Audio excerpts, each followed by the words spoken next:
Here's how Patrick Mahomes and Tom Brady match up this season. Mahomes and the Chiefs, 9-1. Brady and the Bucs, 7-4. Mahomes has the better completion percentage, more pass yards per game, and a higher passer rating. And Rob and D'Angelo Hall with me now. Y'all have been going in on quarterbacks, so listen, our game of the week features two QBs going in very different directions, guys. Mahomes has Kansas City rolling. Brady and the Bucs, yeah, not so much. D-Hall, it might come down to the Bucs defense here. How do you contain this Chiefs offense? Well, I tell you what, Coach Bowles is going to have to throw that game plan out that he was using in the first half. When you saw Jared Goff just sit back there and pick apart the Buccaneers defense, man, if I'm Patrick Mahomes, I'm sitting at home like, dude, I think Cooper Kupp is a great player, and I think Robert Woods is one of the most underrated players in the league. But they have nothing on these Kansas City playmakers down the football field and running backs out of the backfield. And so when you think about the way the Bucs were just so off balance with what the Rams were doing, man, and then you give Andy Reid the time to sit there and draw up plays and specifically script where he wants to try to attack this Bucs defense, man, because they show some weaknesses. I know to a man the Bucs defense are very athletic, but they just did not look like they came to play. And I think it's going to be much of the same when you talk about this explosive Chiefs offense and Patrick Mahomes, who's the gunslinger throwing the football. Yeah, I think the Bucs, they need to take a page out of the Las Vegas Raiders defense. They kind of played a little cover two man, stayed real deep with the safeties, and got after Patrick Mahomes with their front four. But also they played complementary football and they ran the football. And I think if the Tampa Bay Buccaneers truly took an honest assessment of their offensive line and what they do the best at, running the football, to me, is what this offensive line does better than one-on-one pass pro, especially without their best offensive lineman and Ali Marpet in the lineup being able to pass up those inside games to be able to get to Tom Brady from the inside of the pocket. So if I'm Bruce Arians and Byron Leftwich and Tom Brady, I'm thinking about handing the football off to this guy right here that you see on the screen, Ronald Jones, a little bit more. I know they're only averaging about 98 rushing yards a game, but that's because they only run the ball only 37% of the time. It's like just because they have these shiny toys on the outside and Tom Brady, they're trying to just throw the ball and force the ball down the football field when, again, the engine of their team, which is the offensive line, the engine of every team, which is the offensive line, they're built to run the football. I'm telling you, run the football, Tampa Bay, you'll win more games. Okay, listen, there were three words that Bruce Arians used earlier today: continuity, confidence, and confusion. Now, we already know we have the confidence. If there's time left on the clock, you give it to Patrick Mahomes, he's going to hit a game winner, right? I am confused because that's what we thought we could expect from Tom Brady, but we really have not seen that consistently this season. Thank you, guys. We'll check in a little later. Time now for the Gold Jacket semifinalists presented by Ford. Earlier today, the list of potential Hall of Fame enshrinees got a little smaller. Here's the 2021 Gold Jacket semifinalists. I mean, another absolutely incredible list of legends. A few guys standing out there: Jared Allen, of course, John Lynch, Peyton Manning on the list as well. And the list continues. We got Clay Matthews, Charles Woodson, and Bryant Young. Jared Allen actually reacted to the news a little earlier today. Take a listen. I was cracking up. As soon as I saw it, I was pointing. It was actually, and I was laughing more because I knew the sack would get credited to me. Because Kevin and I had, I think it was a previous game or something. But anyways, Kevin and I were racing to the sideline, running a quarterback out of the sideline one day, and he dove and he was closer and he got credit for the sack. And I was like, that's BS.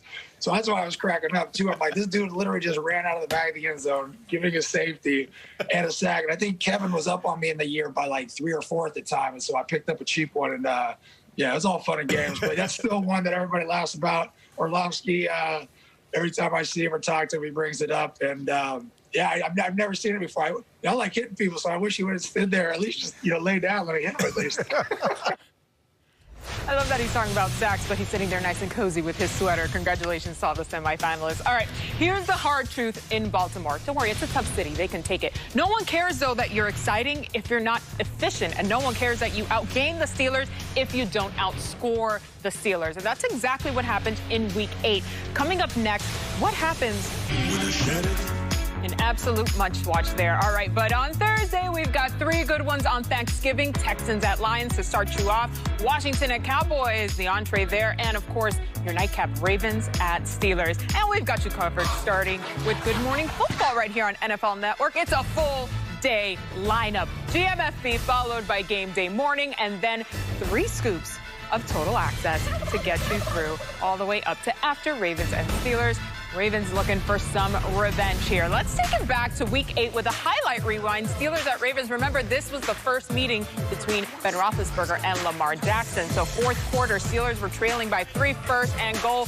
Big Ben to Chase Claypool for the 8-yard touchdown. By the way, Claypool has scored at least 1 touchdown against AFC North rivals this season. So let's fast forward. 5 seconds left in the game now. Ravens trail by 4, 2nd and 10. Lamar Jackson fires one to Willie Snead. Nope. Broken up by Minkah Fitzpatrick. Bye-bye. Steelers, of course, win at 28-24. Lamar had 4 turnovers in this game. So here's a look at the AFC playoff pictures. Ravens in a must-win situation right now. They're sitting outside the playoffs as it stands today. Let's open up the playbook on this one. Who better than our Super Bowl winning coach, Brian Billick, who knows a thing or two, by the way, about coaching in this rivalry, of course. Coach Lamar Jackson is as dynamic as they come, no doubt. But how will the Steelers defend Lamar Thursday night? Yeah, well, to say Lamar Jackson has struggled with the Steelers is an understatement, not only because of the great talent, but schematically, there seems to be times when he's confused about what he's seeing. He's had 5 interceptions in the 2 substantive games that he's played against them. And you can look at the film and see what the Steelers are doing. And it's patent Pittsburgh Steelers. This is just a basic 4-man front, right? But they're going to change it up. They're going to take Williams and walk him up. Obviously, he's going to come. And they're going to drop Dupree out the backside. All right, so in doing this, now it's still just a 4-man rush. You can see Lamar Jackson, he wants to go to that side, but he sees Dupree has dropped off. So that takes him away. Well, I'll just drop it off to the weak side. What he hasn't accounted for was the inside linebacker, Spillane, who has jumped into that vacated zone that Williams had when he stepped up into the rush. Ends up being a pick 6 in the opening series of the game. Now, they're going to take Dupree, put him outside of J.J. Watt, and they're going to drop Highsmith off the other side. So now you drop J.J. Watt. Look at Lamar Jackson. It's like he doesn't recognize the guy's going to drop his feet. He's backpedaling. He wasn't under pressure, and it was a very poor throw. They're going to do the same thing here in the same situation, 4-man rush. This time they're going to bring Dupree on the inside. Now, they end up one-on-one, and, of course, Watt goes to the outside. They end up with Edwards on Dupree. This is just not going to be good, and it ends up with the strip, sack, fumble. So in critical situations, it's the classic Pittsburgh Steelers. They bring a variety of pressures. They only have to do it with a 4-man rush, and it's yielding some real confusion for Lamar Jackson. He's got to be able to sit in the pocket, recognize that a lot of these zones, there's going to be someone to go to, but he has to recognize where the moving pieces go to. Again, it's classic Pittsburgh Steeler defense, and they're doing it with as talented a group of defense that we've seen in a while in Pittsburgh. So that's going to be the challenge clearly on Thursday night. And, Coach, as the theme here, as you're going through all of these different plays here, especially when you're going up an undefeated team like the Steelers, is making sure you account for everything, recognizing there's definitely a lack of that there from Lamar. Coach, thank you, as always. Here's what the rest of the Steelers schedule looks like, though. Week 12, of course, Ravens. Then they've got Washington. Then they visit the Bills on Sunday Night Football, at Bengals for Monday night. Then they have the Colts. And finally, they visit the Browns. MJD, come on in here, because you saw how Coach was breaking down how to defend Lamar Jackson. Let's run through the remainder of the Steelers schedule here, because I want to know if you have them finishing undefeated. Well, MJ, look, I want all the Pittsburgh Steelers fans out there to watch this, because as much hate as I've been getting, it's been crazy. So here we go. Starting off with the Baltimore Ravens. That's going to be a W. Baltimore right now, they have a lot of guys on the COVID list. J.K. Dobbins, Mark Ingram. They're just missing a lot of guys, some staffers. I just think it's on the short week. That's going to be tough, especially with the facility closed. Let's go to the Washington football team.